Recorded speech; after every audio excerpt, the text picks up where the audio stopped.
ಯಾದಗಿರಿ ಜಿಲ್ಲೆಯ ಗುರುಮಠಕಲ್ ಮತಕ್ಷೇತ್ರದ ವ್ಯಾಪ್ತಿಯ ಕಣೇಕಲ್ ಗ್ರಾಮದ ಸರ್ಕಾರಿ ಹಿರಿಯ ಪ್ರಾಥಮಿಕ ಶಾಲೆಯ ಆವರಣದಲ್ಲಿ 33 ವರ್ಷಗಳ ಹಿಂದೆ ನಿರ್ಮಾಣವಾಗಿರುವ ನೀರಿನ ಟ್ಯಾಂಕ್ ಶಿಥಿಲಗೊಂಡು ಬೀಳುವ ಸ್ಥಿತಿಯಲ್ಲಿತ್ತು. ಅದಕ್ಕೆ ಬಣ್ಣ ಬಳಿದು ಜೆಜೆಎಂ ನೀರಿನ ಸಂಪರ್ಕ ಕೊಡಲು ಮುಂದಾಗಿರುವುದು ಆಕ್ರಮಕ್ಕೆ ಸಾಕ್ಷಿಯಾಗಿದೆ ಎಂದು ಸಾಮಾಜಿಕ ಹೋರಾಟಗಾರ ಉಮೇಶ್ ಕೆ ಮುದಿನಾಳ್ ಆರೋಪಿಸಿದ್ದಾರೆ.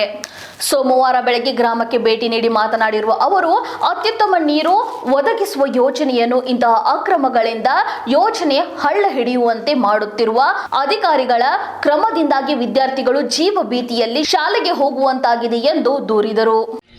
ಸರ್, ಇದು ನಮ್ಮೂರಿನ ನೀರಿನ ಟ್ಯಾಂಕಿಂಗ್ ಸಮಸ್ಯೆ ಭಾಳ ಇದು ಭಾಳ ತೊಂದರೆ ಆಗಿದೆ ಸರ್. ಇದು ಎಲ್ಲ ಬಿರುಕು ಬಿಟ್ಟು ಎಲ್ಲರಿಗೆ ಭಾಳ ತೊಂದರೆ ಆಗಿದೆ ಸರ್. ಇದು ಯಾವುದೇ ರೀತಿಯಿಂದ ಸ್ವಚ್ಛತೆಯೂ ಇಲ್ಲ.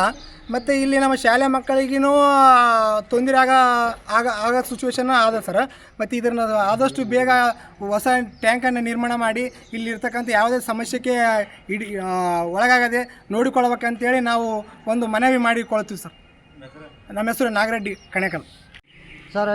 ಇದು ಕಟ್ಟಿ 33 ವರ್ಷ ಆಯ್ತು ಸರ್. ಇದು ಕಟ್ಟಿ ಇದಕ್ಕೆ ಟೂಬ್ ಹಚ್ಚ ಕಲರ್ ಹೊಡೆದು ಬಿಲ್ ಹಚ್ಕೊಂಡು ತಿಂದು ಆ ಕಡೆ ಆಗ್ಯಾರ. ತಿರುಗಿ ಮತ್ತೆ ಬಂದಿಲ್ಲ. 4 ಪಾರಿವಾಳ ಬಿದ್ದು ಸತ್ತೋಯ್ತು ಇದ್ರಲ್ಲಿ ಟ್ಯಾಂಕಲ್ಲಿ. ಯಾರು ಕ್ಲೀನ್ ಮಾಡೋರೆಲ್ಲ ಅದೇ ನೀರು ಎಲ್ಲ ಉಪಯೋಗಿಸಿ ಅದೇ ನೀರೇ ಕುಡಿತಿದ್ದ ಜನ. ಅದನ್ನ ಯಾರು ಕೇಳೋಂಥವ್ರು ಯಾರಿಲ್ಲ ಇಲ್ಲಿ. ಮತ್ತು ನೀವು ಆ ಮ್ಯಾಲಿನ ಅಧಿಕಾರಿಗಳು ಬಂದೆಲ್ಲ ನೋಡಿ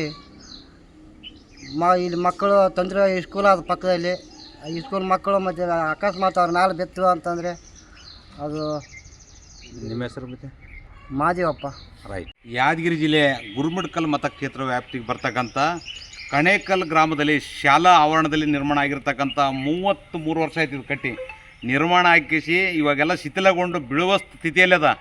ಆದರೂ ಕೂಡ ಜೆಜೆಎಮ್ದವರು ಅದಕ್ಕೇನಾದ್ರು ತೂಕು ಪಾಲಿಸ್ ಮಾಡಿ ಕಲರ್ ಹಚ್ಚಿ ಏನಾದ್ರೆ ಪೈಪ್ಲೈನ್ ಕೊಡ್ಲಿಕ್ಕೆ ಮುಂದಾಗ್ಯಾರ. ಇಲ್ಲಿ ಏನಾದರೂ ಶಾಲಾ ಮಕ್ಕಳು ಆಟ ಸಮಯದಾಗಲಿ ಇಂಟ್ರೋಲ್ ಟೈಮ್ನಾಗ ಏನಾದರೂ ಆದರೆ ಈ ಮಕ್ಕಳಿಗೆ ಆದರೆ ಯಾರು ಜವಾಬ್ದಾರು? ತಕ್ಷಣ ಅದನ್ನು ತೆರವುಗೊಳಿಸ್ಬೇಕು. ಹೊಸ ಟ್ಯಾಂಕ್ ನಿರ್ಮಾಣ ಮಾಡಿ ಅನುಕೂಲ ಮಾಡಿ ಕೊಡಬೇಕು. ಇಲ್ಲದಿದ್ದರೆ ನಾಳೆಗೆ ಮಕ್ಕಳಿಗೆ ಏನಾಯ್ತು ಅಂತಂದ್ರೆ ಇದನ್ನು ಯಾರ್ಯಾರು ಮಾಡ್ರೆ ಅವ್ರ ಮ್ಯಾಗ ಎಲ್ಲರ ಮ್ಯಾಗ ಸೈದಾಪುರ ಪೊಲೀಸ್ ಸ್ಟೇಷನ್ದಾಗ ಕೇಸ್ ಮಾಡ್ಬೇಕಾಗ್ತಕ್ಕಂಥದ್ದು ಎಚ್ಚರಿಕೆ ನೀಡ್ತಿದೆ.